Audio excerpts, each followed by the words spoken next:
Low motivation. It comes up a lot. I found it most often when I was forcing myself to do what I know I needed to do. I didn't feel energy. I didn't feel motivated. I was going through the motion. So much of my life I was autopiloting. And then when I got moments to myself, I would linger. I would stay out in the garage longer, stay in the car. I was doing the bare minimum instead of going as far as I could, not reaching my potential. If any of this sounds like you are not alone, and we're going to dive into why that happens. My name is Dr. Gregory Donahue, and this is Zen for Men. Men's mental health put into action. Real, practical change. If you're here, you probably have more questions about men's mental health, or maybe about relationships in general. That's why I wrote the book, Get Out of Your Head and Start Living, your survival guide to men's mental health. It's the fundamentals of the how-to question. When someone told me to be more empathetic, to self-regulate better, or to be more self-aware, this is how I got from no skill to feeling competent, confident, and comfortable in my mental health. I will put a link to that book in the description below. So let's talk about the first reason that men have low motivation, and that is through a mentality of a rigid childhood. If you grew up in just parents who had a very strong idea of how you should live, culturally, religiously, whatever it was, that is going to create a mindset of, yes, ma'am, yes, sir, I'm just going to do this. So a child learns to turn off their brain and just force themselves to comply with the behavior. It becomes more about behavior than how you feel. Now, if you think about how that translates to adulthood, that means if you were used to just complying behaviorally, you're not even worried about your motivation. Your parents weren't worried about your motivation. They just worried that you did it. One of the main reasons I suffered from low motivation later in life is just because I didn't think that doing the right thing, my motivation even mattered. So I didn't even consider it. Therefore, I was setting myself up for long-term burnout or to have little addictions on the side to keep myself motivated to keep doing things that I didn't want to be doing anyway. So think back to your childhood and think about what were the things that were very, very important to your caretakers, to your coaches, your teachers, your parents, whatever. Was it just go to school, get good grades? Well, then that can be an area of rigidity. And for most men, the pressure that was put on school ends up translating to career. So think back to your childhood for a second. Where was there rigidity?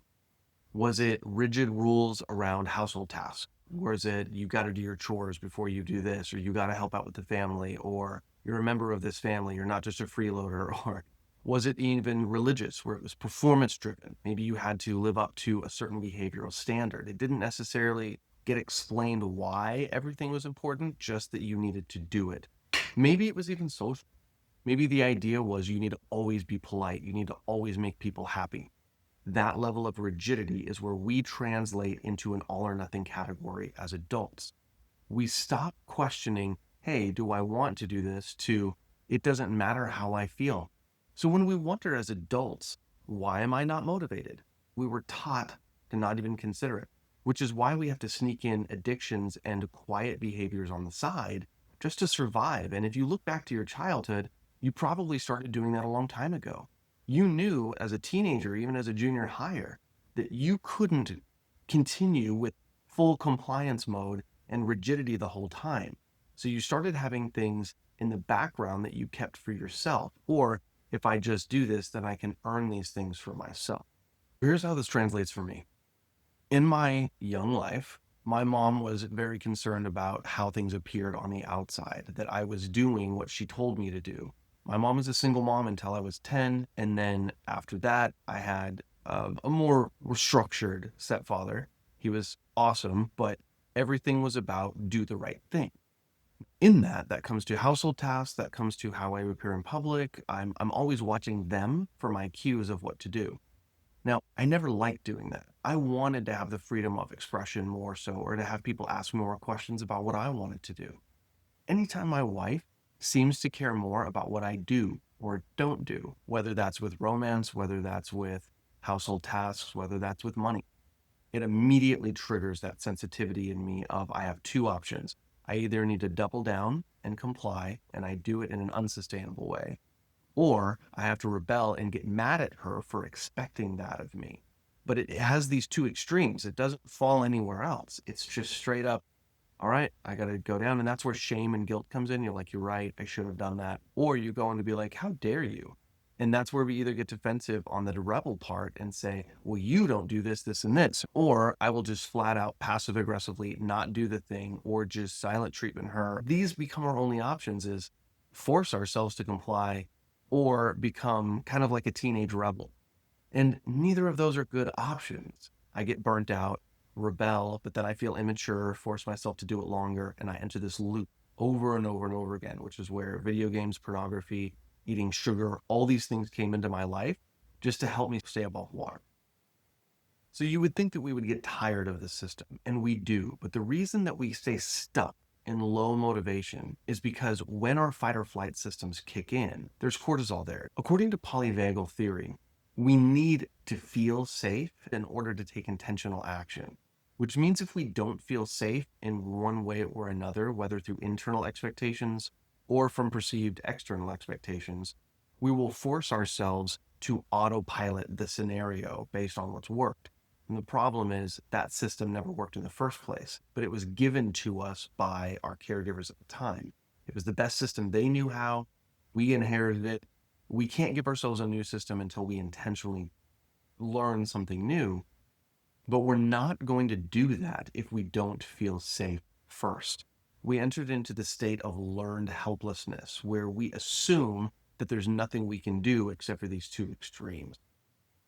And this is neurochemically motivated, or I should say unmotivating, because the assumption is I can't change this system. This is the system that's always been. This is just the way life is, which is why you'll hear people just say, life sucks, then you die, or, I'll rest when I retire.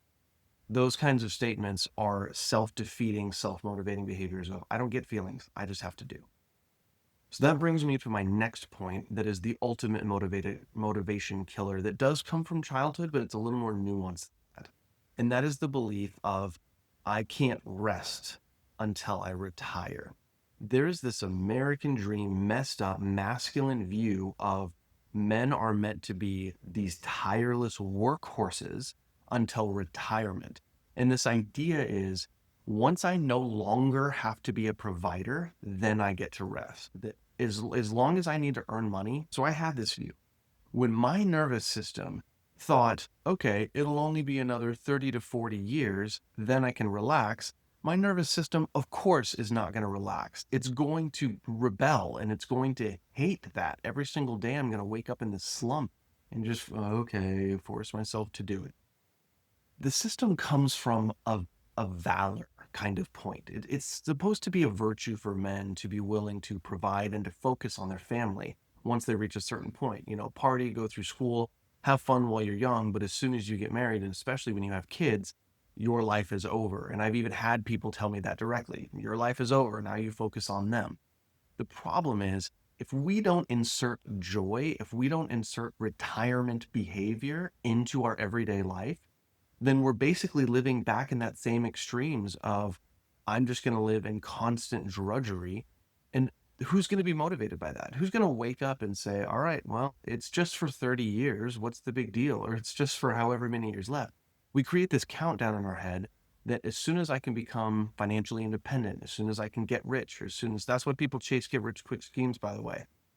A lot of people are searching for then I can rest, then I can feel like there's no societal pressure that I'm failing. Or they're doing the get rich quick scheme, jumping from thing to thing because they're wanting to speed up when they become financially independent so that, okay, then I can relax. But the real problem is the pressure we're putting ourselves that we don't get anything until our provider role is done. Well, that doesn't make sense. We need to be able to have fun, to be silly, and to have joy in life, or else we're not going to stay motivated the entire time anyway. And I know you've seen this, and I've seen it too, when guys get to retirement, when all they've practiced is work, work, work, work, they don't know how to have fun effectively. The guys that know how to have fun, when they retire, have been practicing that same kind of fun the entire time.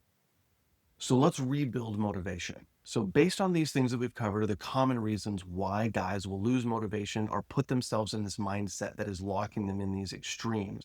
But one of the main reasons that comes in is guys will stop negotiating a task. Remember back to that childhood compliance thing where you either had to do it or you have to rebel. There's no middle ground. Well, as adults, as we have to mature as adults, we have to learn how to negotiate. Even if our parents, caregivers, or childhood did not allow us, this is where we intentionally need to go in. So even during this video, I want you to be thinking, what are the areas of my life that I am forcing myself to endure it because it feels like the right thing to do? And I want you to consider the word negotiate. How can I make this activity more appeasing to me, a better fit for me and my comfort and my enjoyment? Comfort and enjoyment. Those are two things that were not really considered in childhood around those areas of rigidity, religion, culture, whatever it was for you. So reconsider enjoyment and comfort and put that in. I remember when I was on a flight with our infant lately, she would not sleep. So I was in the back of the plane with her in the carrier and I was trying to rock her back to sleep. I was there for hours, y'all. She would not go to sleep and my body hurt. And I remember entering into that mindset of this is just what I have to do. I just have to be miserable. I don't get any choices here. And I remember there was this moment where I paused and I was like, I have that mindset. I think I could stand more comfortably. And what I did was instead of standing in that specific spot, I leaned up against a wall and I bent my knees a little bit and I relaxed a little bit and I could feel myself breathe and downshift. I did not realize until that moment how much I had entered that frame of mind and my body had become rigid and forced. I didn't even realize it. That cortisol was going to give me body tension. It was going to speed up my burnout. But in that moment, I was able to negotiate and say, look, I do need to rock my baby to sleep and hold her in the back of the plane. Sometimes you can't change the situation, but you can negotiate your comfort and your enjoyment in the middle of it. Add music, add something like a hot beverage, add something that's going to make it slightly more tolerable, just to give yourself a, you know what, I got you, I see you, I care about you, and I'm going, you're talking to that inner self. I care about myself, and I am going to take care of you because I see how hard you're working. Those moments of acknowledgement and then giving ourselves some sort of comfort or enjoyment or even a break where we take a walk can make all the difference for sustained motivation. That mindset of extremes usually cuts that off. So negotiate your enjoyment and comfort in the task. The next thing you might need to do if you don't think about renegotiating is you need to have planned breaks. Planned breaks to specifically reset your nervous system, which is splash cold water in your face. One of my favorites. Just run some cold water, boom, activates your senses again and is more likely to put you in the moment so that you can consider, well, how am I doing? Your body is going to be a great indicator with how hard you've been pushing yourself. So you've been struggling with low motivation, splash some cold water in your face, or just run cold water over your hands, or get a hot beverage, something to temperature regulate will spark some life back into you, then renegotiate. Another way to reset is 3-minute walks outside and breathe while you do it. It can be an incredible way to let sunlight hit your face, breathe that fresh air. Our bodies are such a good way to tune in with how we're doing. Most of the time, that autopilot extreme of I just have to comply checks out of our body because our body hates it. Our body doesn't want to do it. So we have to ignore our body. Checking back into your body will tell you if your cortisol levels have been affecting your motivation lately. And of course, reach out to someone, talk to someone. If you can use words to acknowledge, like, man, I think I'm forcing myself to do this, or man, I really don't want to do this, it tunes you back in to something you were never able to do in childhood, which is to be honest. Again, that doesn't mean we get to change the situation always, but bringing some life and honesty to it has transformed my motivation because then I'm not entering the trauma mode. I'm entering in more by choice and letting the whole world know through genuine, honest complaint. Yeah, this sucks. I'm going to still choose to do a lot of it, but it does suck. Verbalizing can make a huge difference. Renegotiate, so splash some cold water on your face, reset your nervous system, reach out to someone, wherever you need to do to break that up for yourself. The last thing that needs to be essential is that sense of safety. So if you feel either unsafe at work or at home, that's going to make a huge difference. So if you don't feel like you have control over that right now, or it feels this autopilot based on a specific boss, or maybe your spouse stresses you, or kids, or it's just something about the environment, just know that you're not going to feel motivated while cortisol and adrenaline are running in the background. And if you don't feel safe, you need to prioritize, how can I feel safe in this situation? How can I negotiate my safety a little better? So those two things have made a huge difference in my ability to maintain motivation and even discover what motivation feels like. But of course, that's not the only story. In the next video, I'm going to cover how dopamine crashes impact and dopamine burnout impact my motivation long term, and things that I was doing that I had no idea was tanking my motivation neurochemical. So we'll cover that next time. If this has been helpful for you, so grateful for you guys tuning in. Please interact with any comments or any stories or anything you have about what's motivation like in your life. But if this is helpful, please subscribe. It helps this algorithm so much to get more tools like this and more information like this out to more of the guys who are suffering out in the field, who are struggling with areas like depression, motivation, anxiety. So please like and subscribe. It makes a difference. And I hope to see you in the next video.